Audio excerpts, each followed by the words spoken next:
అదే RTV app వార్తల్ని క్షణాల్లో చదివే అవకాశం ఉంటుంది. ఒక న్యూస్ పేపర్, ఒక టెలివిజన్ ఛానల్ మీ చేతుల్లో ఎప్పుడూ ఉంటాయి.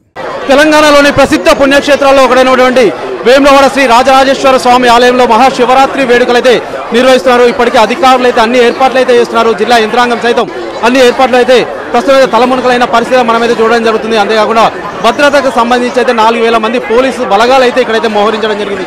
ప్రస్తుతం అయితే మనతో పాటు అయితే ఆలయ కార్యనిర్వహణాధికారి వినోద్ రెడ్డి ఉన్నారు. ఒకసారి వారితో మాట్లాడదాం. సార్ చెప్పండి, ప్రస్తుతం అయితే ఏర్పాట్లు ఎలా కొనసాగుతున్నాయి, అంతేకాకుండా ఇక్కడికి వచ్చే భక్తులకైతే ఏం చెప్తారు సార్? ఏర్పాట్లన్నీ కూడా కంప్లీట్ అయిపోయినాయి. నిన్నటి వరకు కూడా ఈరోజు పొద్దుటి నుంచే భక్తుల తాకిడి స్టార్ట్ అయిపోయింది. మార్నింగ్ మన ఆర్టీసీ బస్ స్టాండ్ నుంచి టెంపుల్ వరకు కూడా 14 ఉచిత బస్సులు కూడా ప్రారంభించడం జరిగింది. అలాగే భక్తులకి ఫ్రీ టిఫిన్స్ పలహారాలు అందించడానికి కూడా ఉదయం 8 గంటలకే ఒక ఫ్రీ టిఫిన్ స్టాల్ కూడా మేము ప్రారంభించడం జరిగింది. తర్వాత భక్తులకు ఎండ కోసం అని చెప్పి చలవ పందిళ్ళు కూడా మేము ఏర్పాటు చేయడం జరిగింది. ఆ చలవ పందిల్లో భక్తులు ఉంటున్నారు. తర్వాత వాళ్ళకి మంచినీటి సౌకర్యం కోసం అని చెప్పి ఆటో ట్రాలీస్లో వాటర్ పెట్టి సప్లై చేస్తున్నాము. అలాగే శుద్ధమైన నీరు కూడా ఒక 6 చోట్లలో ప్లాంట్స్ పెట్టి ఆ ప్లాంట్స్ ద్వారా కూడా వాటర్ సప్లై చేస్తున్నాము. ఇక రేపు శివరాత్రి రోజు భక్తులకు క్యూ లైన్లో మంచినీరు సౌకర్యం, అలాగే మజ్జిగ ప్యాకెట్లు, పండ్లు కూడా అరటి పండ్లు, ద్రాక్ష ఇవి కూడా మేము ఆ ఏర్పాటు చేయడానికి కూడా అన్ని ఏర్పాట్లు చేశామని తెలియజేస్తాం. అంటే గతంలో చూసినట్లయితే కొంత శానిటేషన్ ఇబ్బందులు అయితే కలిగినాయని చెప్పి కొంత ప్రచారం అయితే కొనసాగింది. దీనికి సంబంధించి వాటికి చెక్ పెట్టే పరిస్థితులు ఏమైనా ఉన్నాయంటే అంటే ఎట్లా ముందుకెళ్తున్నారు సార్? ఈసారి గతంలో జరిగిన పరిస్థితులు పునరావృతం కావద్దనే దృశ్యంతో మేము 1350 మందిని పారిశుద్ధ్య సిబ్బందిని టెండర్ ద్వారా మేము తీసుకోవడం జరిగింది. వారు ఈ 3 రోజులు కూడా ఈ నిరంతరంగా పనిచేసేటట్టుగా 7 సెక్టర్స్గా మేము విభజించి ఒక సెక్టర్కి ఒక 60 మంది చొప్పున మేము ఏర్పాటు చేయడం జరిగింది షిఫ్ట్ వైజ్గా. కాబట్టి పారిశుద్ధ్య లోపం లేకుండా దానికి దగ్గర ఎప్పుడప్పుడు డస్ట్ని కూడా తరలించడానికి కూడా దాదాపుగా ఒక 20 ట్రాక్టర్స్ కూడా మేము పెట్టాము. తర్వాత మున్సిపాలిటీ వాళ్ళు కూడా ఒక 500 మందిని అదనంగా వేములవాడ పట్టణంలో కూడా పారిశుద్ధ్యం కోసం అని చెప్పి వాళ్ళకు 500 మందిని వాళ్ళు ఎంగేజ్ చేసుకున్నారు. తర్వాత వాళ్ళు ట్రాక్టర్స్ పెట్టారు. తర్వాత ఆటో ట్రాలీస్లో ఆ చెత్తను తరలించడం జరుగుతుంది. ప్రస్తుతం చూసినట్లయితే తెలంగాణతో పాటు ఇతర రాష్ట్రాల నుంచి సైతం పెద్ద ఎత్తున భక్తులు అయితే స్వామివారి దర్శనానికి అయితే రావడం జరుగుతుంది. ఇక ఆంధ్రప్రదేశ్ కావచ్చు, ఛత్తీస్గఢ్ కావచ్చు, అదే ఇతర రాష్ట్రాల నుంచి సైతం పెద్ద ఎత్తున భక్తులు అయితే రావడం జరుగుతుంది. ఇక్కడికి వచ్చిన భక్తులు ఏంటంటే ఇక్కడ కొంత ప్రైవేట్ లాడ్జీలకు సంబంధించి అయితే ముక్కు పిండి వసూలు చేస్తున్న అధికంగా ఉన్నాయని అయితే కొంత వెల్లడించడం జరిగింది. ప్రస్తుతం ఇక్కడ సదుపాయాలకు సంబంధించి ఏం చెప్తారు? ఇక్కడ మా దేవస్థానంలో 450 అకామిడేషన్స్ మేము ఇక్కడ ఉన్నాయి. దాంట్లో 450లో దాదాపుగా మాకు డిప్రెషన్ మీద వచ్చే స్టాఫే పోలీస్ సిబ్బంది కానీ, మెడికల్ సిబ్బంది కానీ, వాటర్ వర్క్స్ సిబ్బంది కానీ, ఇంకా ఈ యొక్క రిలేటెడ్ డిపార్ట్మెంట్స్ అన్నిటికి కూడా మేము అకామిడేషన్ వాళ్ళకి అలాట్ చేయడం జరిగింది. తర్వాత ఇంకా కొంతమంది ఈ సెక్రటరేట్ ప్రోటోకాల్ నుంచి కూడా మాకు వచ్చారు. వాళ్ళకు కూడా తర్వాత కళాకారులు కూడా ఒక 800 మంది కళాకారులు కూడా ఇక్కడ 2 రోజులు కూడా కళా ప్రదర్శన చేయడానికి వస్తున్నారు. వాళ్ళకు కూడా అకామిడేషన్ ప్రొవైడ్ చేయడం జరిగింది. అందువల్ల ఈ వచ్చే భక్తుల కోసం అని చెప్పి అకామిడేషన్ దేవస్థానం తక్కువగా ఉండడం మూలంగా మేము చలవ పందిలు వేసాము. చలవ పందిల్లో ఉంటున్నారు. వాళ్ళ టాయిలెట్ ఫెసిలిటీ అరేంజ్ చేసాము, వాటర్ ఫెసిలిటీ అరేంజ్ చేసాము. కాబట్టి ఈ యొక్క ప్రైవేట్ లాడ్జెస్ అనేది ఇంకా వాళ్ళ ఆప్షన్ కోసం వాళ్ళు తీసుకోవాల్సింది, కానీ మా ఏర్పాట్లు మేము చేసామని తెలియదు. ప్రస్తుతం ఎంతమంది వస్తారని మీరు భావిస్తున్నారు సార్?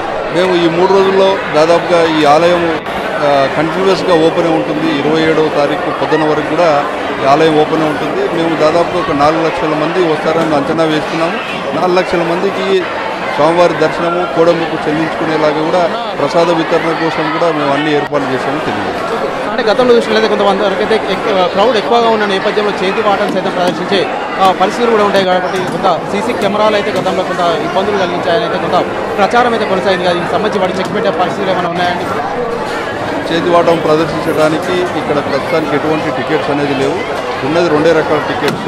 ఒకటి వచ్చేసి కోడముక్కు టికెట్, తర్వాత ఒక స్పెషల్ దర్శనం టికెట్ 100 రూపాయలు మాత్రమే ఉన్నది. కాబట్టి ఇతరత్ర అన్ని సేవలు కూడా ఈ 3 రోజులు మేము రద్దు చేయడం జరిగింది. ఎటువంటి టికెట్ కూడా ఇక్కడ లేవని తెలియదు. ఫైనల్ చెప్పండి, అంటే గతంలో చూసినట్లయితే కొంతవరకైతే భక్తులు అయితే ఇబ్బందులు అయితే ఎదుర్కొన్నారు. దీనికి సంబంధించి అయితే తిరుమల తిరుపతి తరహాలో అయితే బ్రేక్ దర్శనాన్ని సైతం కల్పించడం జరిగింది. ఇప్పుడు శివరాత్రిని పురస్కరించుకొని బ్రేక్ దర్శనాన్ని పొడిగించే అవకాశాలు ఏమైనా ఉన్నాయండి? శివరాత్రి సందర్భంగా బ్రేక్ దర్శనం ఏం లేదు. ఓన్లీ మనకు 100 రూపాయలు స్పెషల్ దర్శనం, తర్వాత మా విఐపి పాసెస్ అని చెప్పి జారీ చేశాము. ఆ జారీ చేసిన ఒక పాస్కి 4 చొప్పున అలో చేయడానికి కూడా టైమింగ్స్ కూడా మార్నింగ్ 7 నుంచి ఈవినింగ్ 3 o'clock వరకు ఆ ఒక పాసెస్ కూడా చెల్లుబాటు అయ్యేటట్టు కూడా మేము నిర్ణయించాము. ఒక పాస్ మీద 4 ప్రవేశం ఇస్తూ నలుగురికి ఒక్కొక్కరికి 300 చొప్పున టికెట్ కూడా మేము అరేంజ్ చేస్తాం. అంటే మొన్న వారికైతే మీరు కావచ్చు, అంతేకాకుండా ఆలయ అర్చకులు అయితే సీఎం రేవంత్ రెడ్డిని అయితే ఆహ్వానించడం జరిగింది. ప్రస్తుతం పట్టు వస్త్రాలకు సంబంధించి ఎవరు సమర్పిస్తున్నారు, దీనికి సంబంధించి ఏం చెప్తారు? రాత్రి ప్రభుత్వం నుంచి మనకు ఉత్తర్వులు రావడం జరిగింది. ఆ ఉత్తర్వుల ప్రకారము మన బీసీ వెల్ఫేర్ మరి ట్రాన్స్పోర్ట్ మంత్రి గారు పొన్నం ప్రభాకర్ సార్ గారు ఈరోజు సాయంత్రం 7 గంటలకి స్వామివారికి పట్టు వస్త్రాలు సమర్పిస్తారు. అలాగే 7:30 గంటలకు తిరుపతి దేవస్థానం వారు కూడా స్వామివారికి పట్టు వస్త్రాలు సమర్పిస్తారు. ప్రస్తుతం మనమైతే చూస్తున్నాం, మనతో పాటు అయితే ఆలయ ఈఓ అయితే ఉన్నారు వినోద్ రెడ్డి అయితే దగ్గరుండి పర్యవేక్షిస్తున్న పరిస్థితి అయితే మనమైతే వేములవాడ శ్రీ రాజరాజేశ్వర స్వామి ఆలయంలో చూస్తున్నాం. ఇక్కడికైతే చాలా దూర ప్రాంతాల నుంచి అయితే భక్తులు అయితే రావడం జరుగుతుంది. తెలంగాణతో పాటు మహారాష్ట్ర కావచ్చు, ఛత్తీస్గఢ్ కావచ్చు, అదే కూడా ఆంధ్రప్రదేశ్ నుంచి సైతం పెద్ద ఎత్తున భక్తులు అయితే స్వామి దర్శనానికి అయితే రావడం జరుగుతుంది. కోరిన కోరికలు తీర్చే కొంగు బంగారం వేములవాడ శ్రీ రాజరాజేశ్వర స్వామి అయితే కొలవడం జరుగుతుంది. ఇక్కడికి వచ్చే భక్తులకు సంబంధించి మేమైతే సకల సదుపాయాలు చేస్తున్నాము. ఎటువంటి ఇబ్బందులు కలగకుండా మేము అన్ని ఏర్పాట్లు చేస్తున్నామని ఆలయ కార్యనిర్వహణాధికారి చేస్తారు. గతంలో చూసినట్లయితే కొన్ని ఇబ్బందులు అయితే జరగడం జరిగింది. వాటిని పునరావృతం కాకుండా మళ్ళీ మేమైతే అన్ని ఏర్పాట్లు చేస్తున్నాము. అంతేకాకుండా పోలీసు వారు సైతం పెద్ద ఎత్తున గస్తీ అయితే కాస్తున్న పరిస్థితి అయితే మనమైతే చూడడం జరుగుతుంది. అంతేకాకుండా శానిటేషన్ సంబంధించి ఎటువంటి ఇబ్బందులు కలగకుండా మేము చూస్తున్నాం. క్యూ లైన్లలో సైతం బాత్రూమ్లు కావచ్చు, అదే కూడా మజ్జిగ ప్యాకెట్లు కావచ్చు, అదే కూడా కొంతవరకు అయితే అరటి పండ్లు ఇతర ఫ్రూట్స్ సైతం మేము అందించే ప్రయత్నం అయితే చేస్తున్నాము. భక్తులు సైతం కొంత సంయమనం అయితే పాటించాలనేది ఆలయ కార్యనిర్వహణాధికారి చెప్తున్న పరిస్థితి అయితే వేములవాడ శ్రీ రాజరాజేశ్వర స్వామి దేవస్థానంలో మనమైతే చూస్తున్నాం. Over to studio. మరిన్ని వీడియోస్ కోసం ఛానల్ ని సబ్స్క్రైబ్ చేయండి. లేటెస్ట్ అప్డేట్స్ కోసం వాట్సాప్ ఛానల్ ని ఫాలో అవ్వండి. అండ్ లింక్ డిస్క్రిప్షన్ లో ఉంది.